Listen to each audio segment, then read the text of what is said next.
our love is true, she'll be. These are the 12 forgotten one-hit R&B wonders of 1955. Songs that burn bright, faded fast, and still deserve your attention today.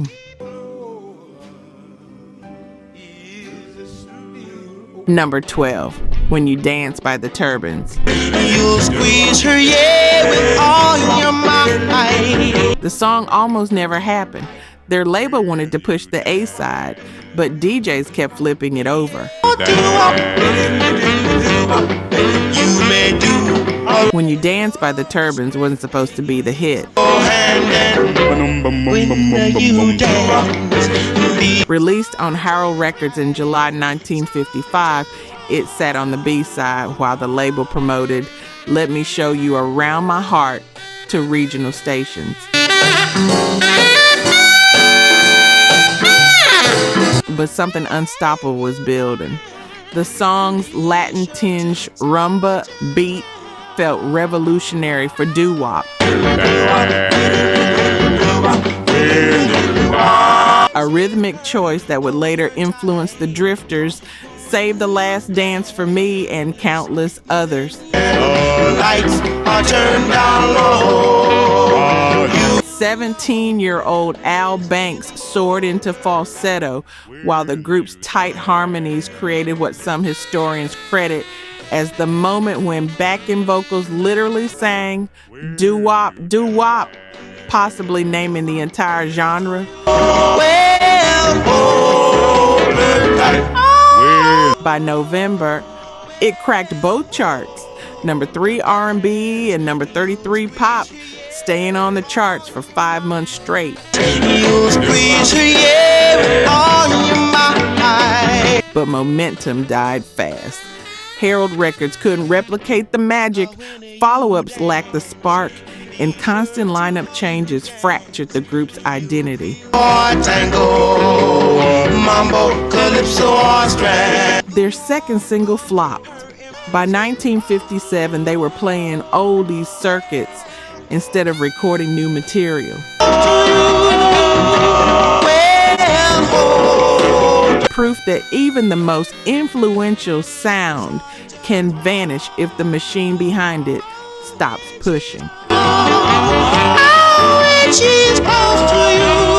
Number 11, Hands Off by Priscilla Bowman with Jay McShann. She wasn't a household name, but for 3 weeks in December 1955, Priscilla Bowman owned R&B. Hands Off hit number 1. Not just top 5, not just top 10, but the absolute peak. And then history forgot her anyway. Backed by pianist Jay McShann's seasoned jazz band, the song combined gritty blues roots with punchy horns and Bowman's confident, no-nonsense vocal delivery that rivaled Dinah Washington and Ruth Brown at their fiercest. The single became VJ Records' first number 1 and marked a historic milestone. Treats me kind and gentle, makes me feel so good, loves me every moment. It was the last song to top the R&B chart without crossing the pop until 1976. 21 years of crossover dominance started the moment Hands Off finished its run, but Bowman never got proper solo billing. McShann was credited as the band leader, and VJ quickly shifted focus to rising acts with more commercial crossover potential.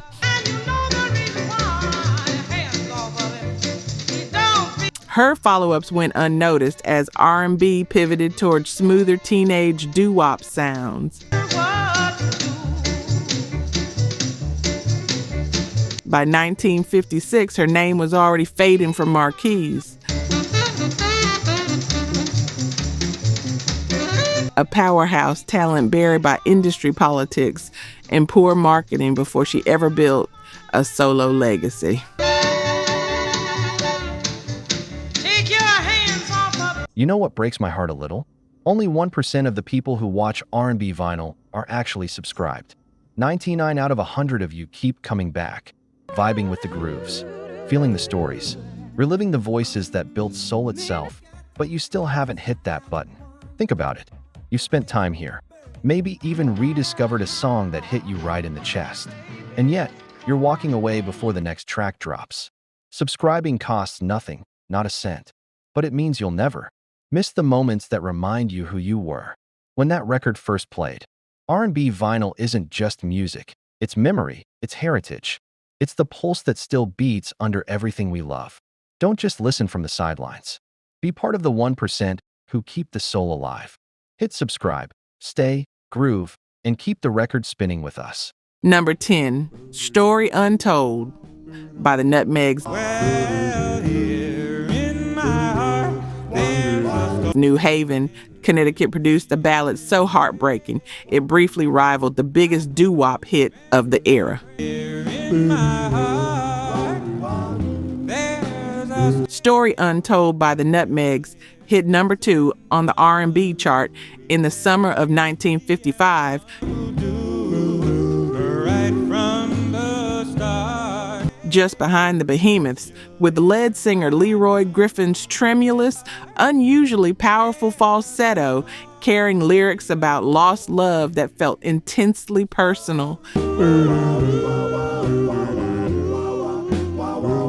The song's simple melody and emotional rawness stood out even in a year flooded with harmony groups. Oh, my heart, well, I hope and I pray. But timing crushed them.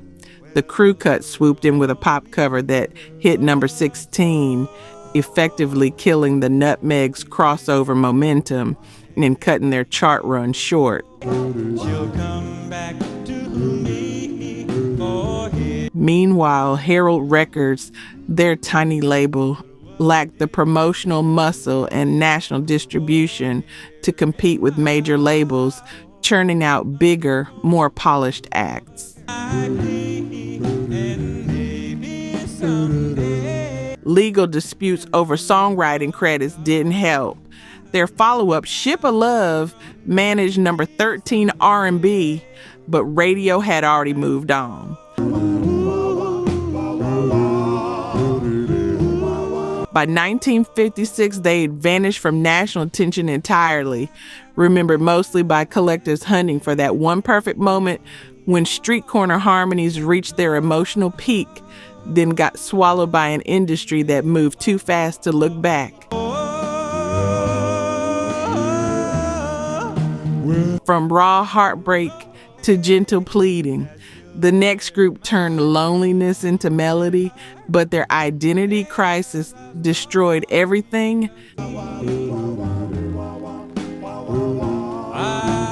Number 9, Why Don't You Write Me by the Jacks. The song sounded like a love letter set to melody, all gentle pleading and aching sincerity.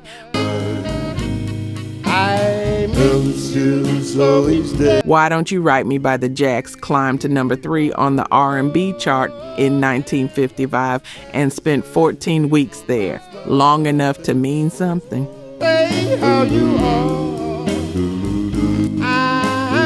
Released on RPM Records, a Modern Records affiliate, it featured tenor Willie Davis fronting the group with a vulnerability that made the song feel genuinely desperate.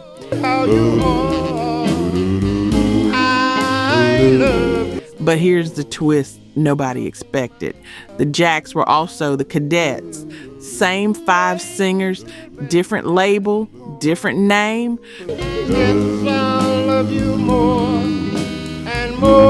Producer Joe Bahari's marketing scheme was to have one group with split personalities. The Jacks handled ballads, the Cadets covered up tempo novelty songs. Why don't you write me, dear? When the Cadets scored was Stranded in the Jungle in 1956, it should have doubled their success. Instead, It split their fan base down the middle, buried their identity in confusion, and left them chasing two careers that never merged into one sustainable path.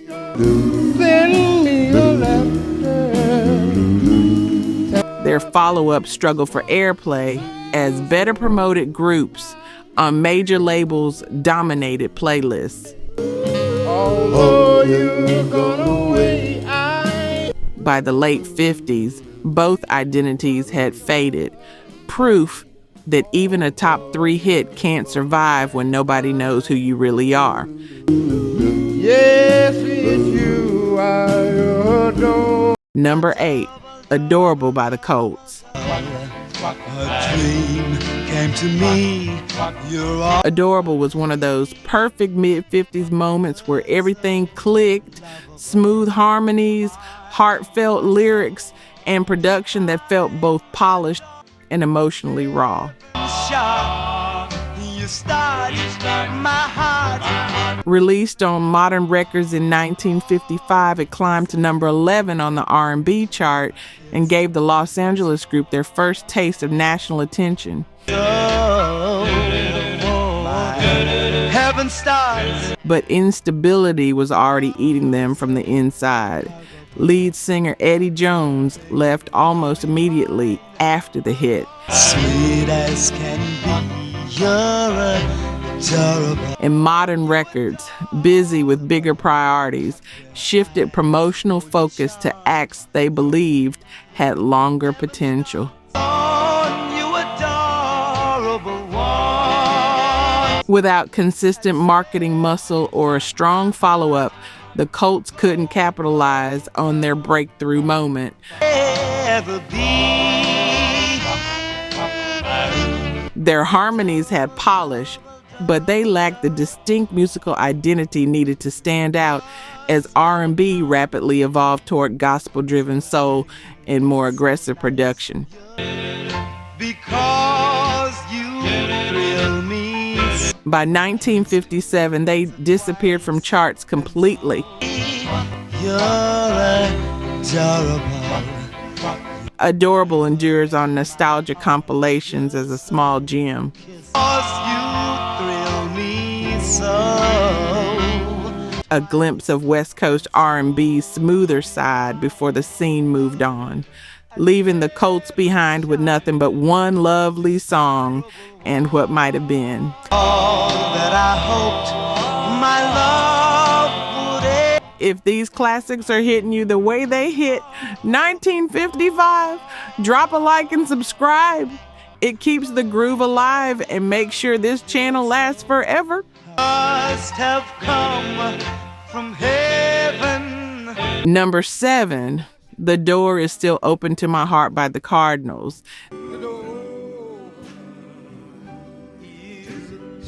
They had everything lined up for lasting success. Smooth East Coast harmonies, classy production, and Atlantic Records, a powerhouse label with serious promotional clout. When the Cardinals released The Door Is Still Open to My Heart in 1955, it shot to number 4 on the R&B chart, showcasing the vocal control and emotional restraint that made them one of the best harmony groups of their time.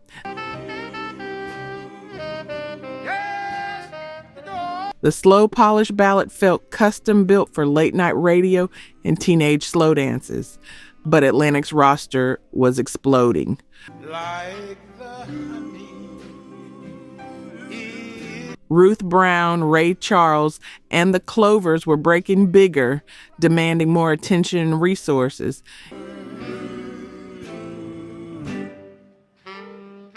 Internal disputes fractured the Cardinals before they could record another major hit, and the momentum that should have carried them through 1956 evaporated.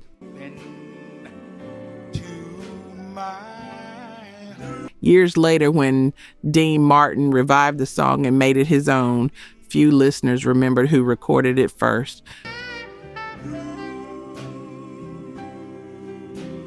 For the Cardinals, it became a bittersweet legacy, one perfect song that proved they had the talent, followed by silence as the industry's appetite for the next big thing consumed everything in its path.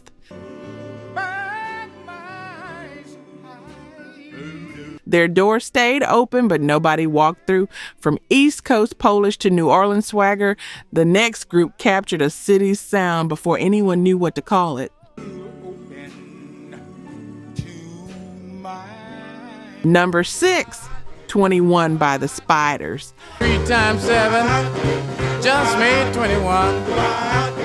New Orleans had a rhythm nobody else could touch, and the Spiders caught it early. That I'm a man, I've just got to have romance. 21 hit number 9 on the R&B chart in 1955 with its jazzy swing.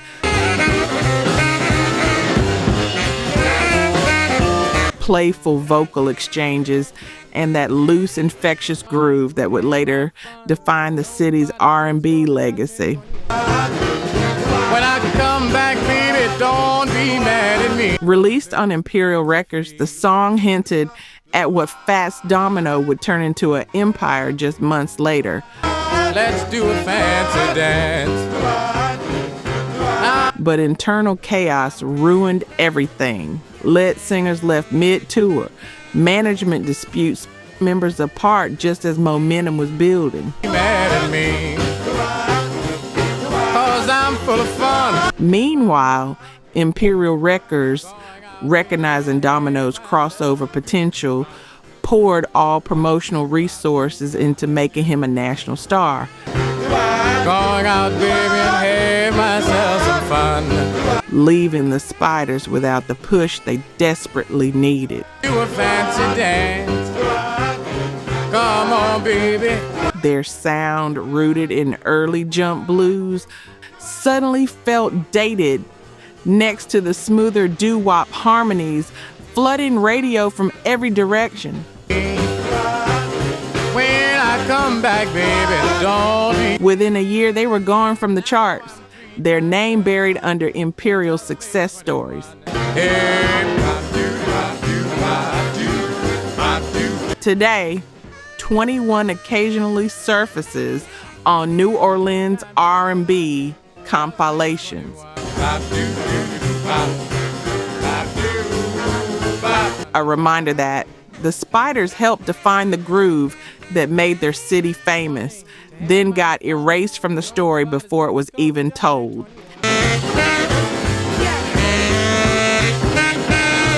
Number 5, Come Home by Bubba Johnson. Didn't want you to go. Bubba Johnson had the voice for late night radio stardom. Smooth, emotionally vulnerable, and perfectly suited for the kind of ballads that made teenagers lean closer to their transistors. In a moment, what has taken. Come Home, released on Herald Records in 1955, climbed to number 7 on the R&B chart with a pleading tone and sophisticated arrangement that drew immediate comparisons to the young Sam Cooke.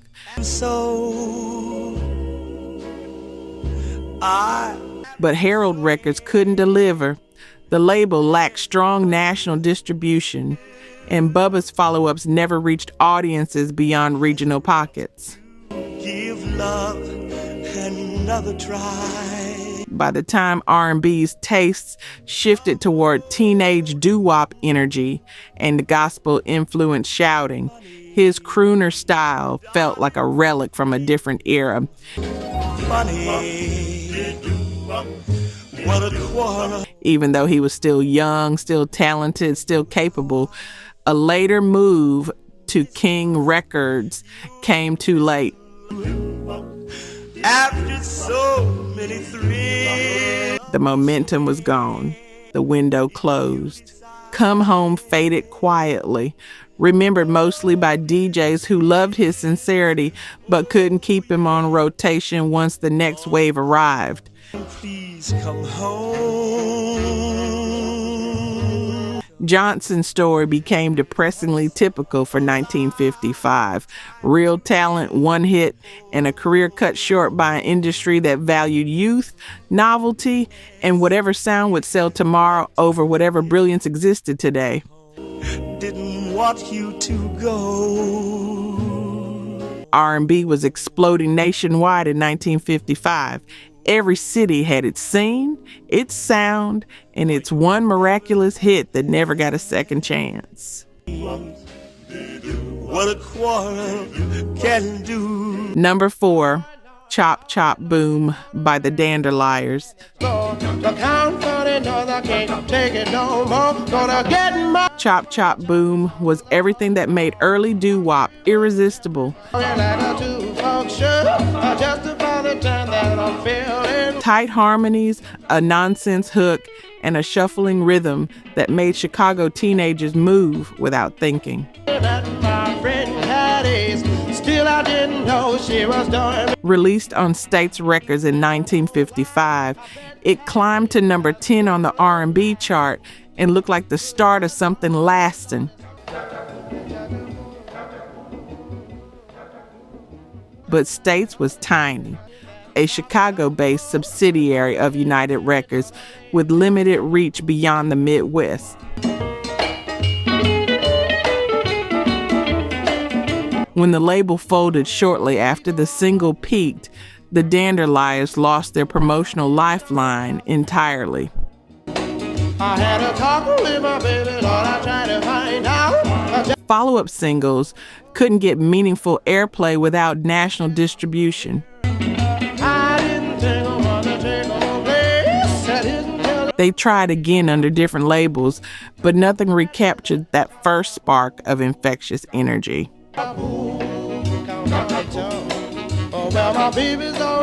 Their playful, rough-edge sound was quickly eclipsed by more polished acts from New York and Los Angeles with bigger budgets and better connections. Within 2 years, Chop Chop Boom had become a regional novelty.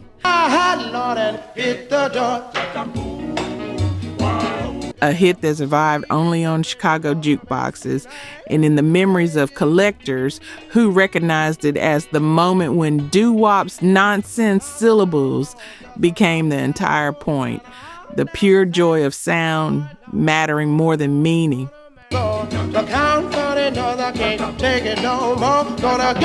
Number 3, There Goes That Train by Riley McGill.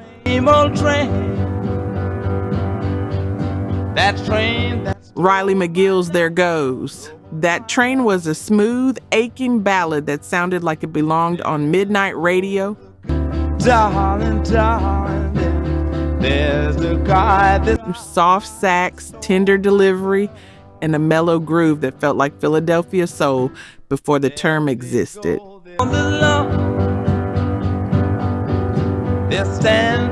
Released on Penny Records in 1955, it reached number 5 on the R&B chart, proof that McGill had something special. But Penny Records, a small Philadelphia label, couldn't keep up with demand when the song started gaining traction. If I should have died, I had to die. Distribution issues buried the single just as momentum was building, leaving McGill stranded between regional success and national breakthrough. Darling, I wouldn't have had, darling, A talented session player, he drifted back into the background, playing for others instead of fronting his own hits. When R&B's sound evolved toward louder, more gospel-influenced vocals, his soft bluesy tone felt out of step with where the genre was heading.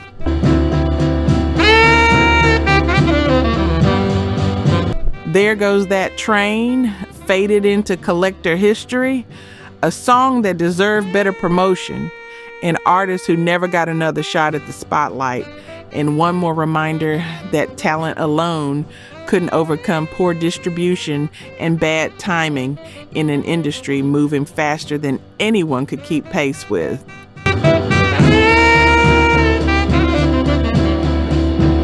Number 2, Lonely Nights by the Hearts.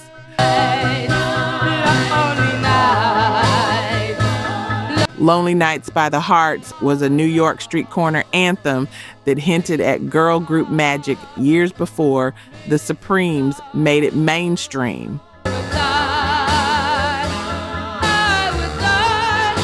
Released on Baton Records in 1955, it climbed to number 5 on the R&B chart with a haunting blend of harmony and heartbreak that felt revolutionary for its time.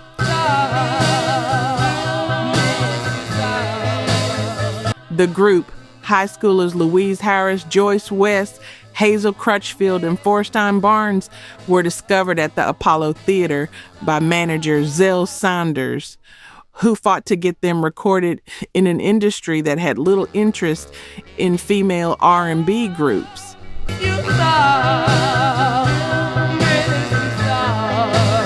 Their youth and raw talent gave the track an emotional bite that stood out. But Baton Records had limited national reach despite regional success. As members rotated and the group struggled for airplay outside the East Coast, their identity blurred and momentum evaporated. Follow-up singles went nowhere, and emerging female acts on bigger labels quickly overshadowed them.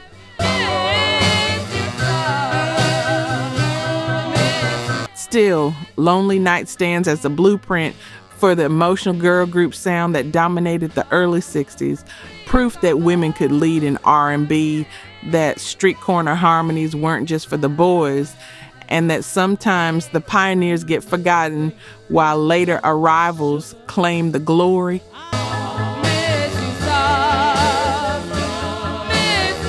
1955 belonged to the legends we remember, but these forgotten hits were its heartbeat, brief, bright, and gone too soon. Lonely days, honey. Number 1, Soldier Boy by the Four Fellows. She will be true. Before the Shirelles made Soldier Boy famous in 1962, the Four Fellows had already perfected the template 7 years earlier.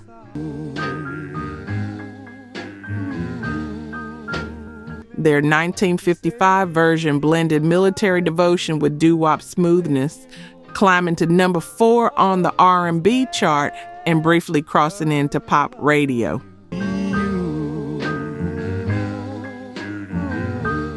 Released on Glory Records, the song showcased the kind of harmonies that made New York's doo-wop scene legendary.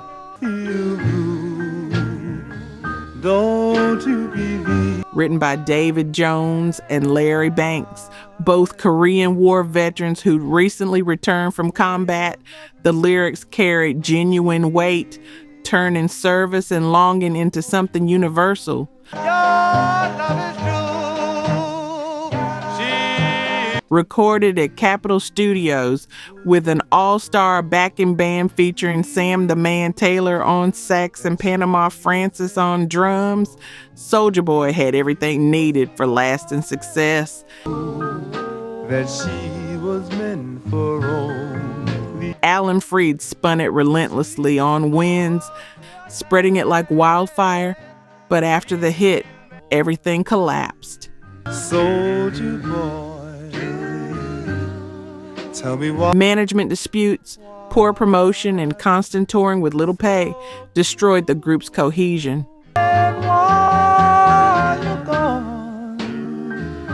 Newer acts with cleaner production and stronger label support quickly replaced them on playlists. By 1957, the Four Fellows had completely vanished from national charts. Elvis Presley included it on his 1960 album, Elvis is Back, and as a tribute. But by then, most listeners had no idea a Brooklyn doo-wop group created it first. One of the earliest examples of R&B blending patriotism, romance, and street corner harmony into something that outlived the voices behind it.